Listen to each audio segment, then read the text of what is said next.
I went cave exploring with my friend. We found something that wasn't supposed to be there. I don't want sympathy. I just want someone to tell me I'm not crazy. I've run through every explanation: exhaustion, hallucination, gas exposure, but nothing adds up. I know what I saw in that cave. I know what we heard, and more importantly, what we felt. You can say I'm mistaken. That's fine. Just don't tell me it wasn't real. It was my friend Zoe's idea. She's always had a reckless streak. Urban exploring, off-trail hiking, night diving. I usually talk her down, but this time, I don't know. Something about the way she described the cave made me curious. It's not even on any of the maps, she'd said. A guy on the geology forum posted coordinates before his account went dead. Said the wind didn't blow the same down there. I should have said no. We left early, just 2 backpacks, headlamps, spare batteries, and a rope line. No cell signal where we were going. The cave entrance was narrow, more of a seam in the rock than a mouth. You had to slide in sideways between slabs of limestone to even reach the chamber. The inside was colder than it should have been. Still air, like nothing moved in or out. Zoe made a joke about ancient burial grounds. I didn't laugh. There was a dampness to the walls, like sweat, not moisture. The rock was wrong too. It looked like it had been scored with something, thin, deep gouges, inconsistent in pattern. Not pickaxe marks, not natural erosion. It looked deliberate. We went deeper. The light from the surface was long gone, and all we had was the thin white cone of our headlamps. The passage narrowed, then opened into a wide chamber. I remember thinking the ceiling looked too high for how far we'd gone down. Like we were standing in a space that shouldn't exist. Zoe moved ahead of me, scanning the walls. That's when we found it. A bundle of bones tied with what looked like human hair, hanging from the ceiling by a crude length of sinew. No carvings, no symbols, just a mass of bones, gently swaying. I whispered, "Zoe, I don't think this is abandoned." She didn't respond right away. When she finally did, her voice was hollow. "This wasn't here in the photos." Photos? She hadn't mentioned any pictures before. I didn't ask. I was too focused on the smell that was suddenly thick in the air, like meat left in the sun, but sweeter. That's when I heard it. Something scraping stone. Not close, not far. Somewhere in that massive, impossible chamber with us. I turned, and for a second I thought I saw something move. Long and thin, almost like a shadow peeled away from the wall and slipped out of sight. Zoe was already backing up. Her face had gone pale beneath the headlamp's glow. I grabbed her arm and whispered, "We need to go. Now." She didn't argue. We turned, retraced our steps, but the tunnel didn't look the same. The gouges in the walls were deeper now, fresher, some still wet. Zoe started muttering under her breath. I counted it. I counted the turns. I swear I did. I told her to keep moving, keep the rope line in hand. But when I reached for it, there was nothing. The rope was gone. Just a frayed end cut clean. Something had taken it. And it wasn't done with us yet.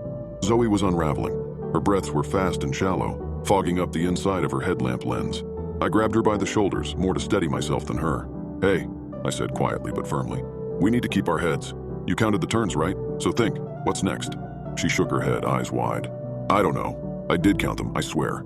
3 right, 2 left, slope downward. But this isn't where we came in." I glanced around.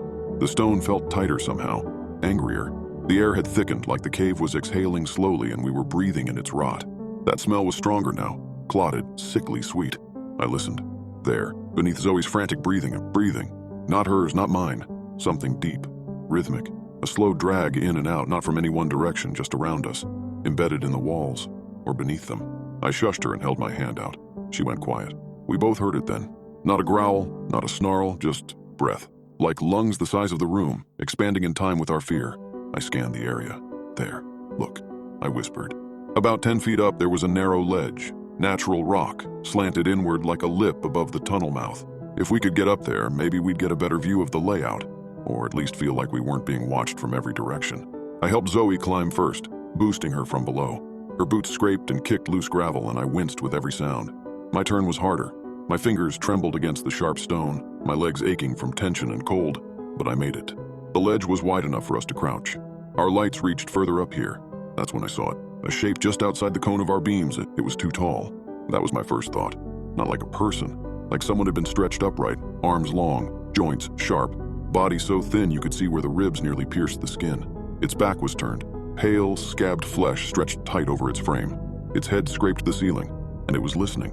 One long arm curled out and touched the wall, claw tips dragging across it gently like it was feeling vibrations through the stone. My breath caught.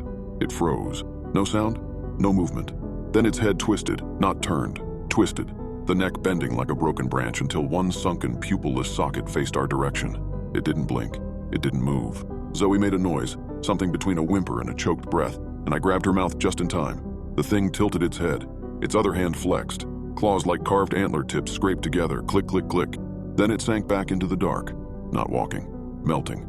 The way it moved made me feel wrong inside, like gravity didn't apply to it the same way. I didn't realize I was crying until I tasted salt. We sat there for what felt like an hour. Maybe it was minutes. Time felt fake down there. Zoe finally leaned in. Her voice was so quiet I barely heard her. I don't think we found the cave. I think it wanted us to find it. That thought didn't feel paranoid. It felt true. The walls were grooved. The air was still. The bones were arranged. This wasn't some forgotten tunnel. It was a trap, baited with something only the desperate or curious would follow. I pulled out the backup flashlight and checked our gear. Still had a flare, half a bottle of water, no rope, one knife. We couldn't stay up here. Whatever that thing was, it knew now. We had to move. I started to climb back down when I saw something strange in the rock below. Thin lines in the stone that looked too symmetrical, almost like script, not in English, not anything I recognized. Dozens of little carvings etched into the ledge just below where we sat, each one a perfect copy of the last. Zoe saw them too. That looks like the markings near the... She stopped herself. Near the bone bundle. We both knew it. Below us, the breathing started again, but this time it wasn't steady. It was excited. I told Zoe to stay. Don't move. Don't make noise. Don't shine your light unless you hear me call for you. She didn't argue, just nodded with that hollow, hunted look. Her hands gripped the rock until her knuckles went white. I climbed down from the ledge and slipped into the corridor on the far side, one we hadn't seen before. It felt older than the rest. The walls here were darker, like the stone itself had been scorched. Not from fire, from time, or something older than time.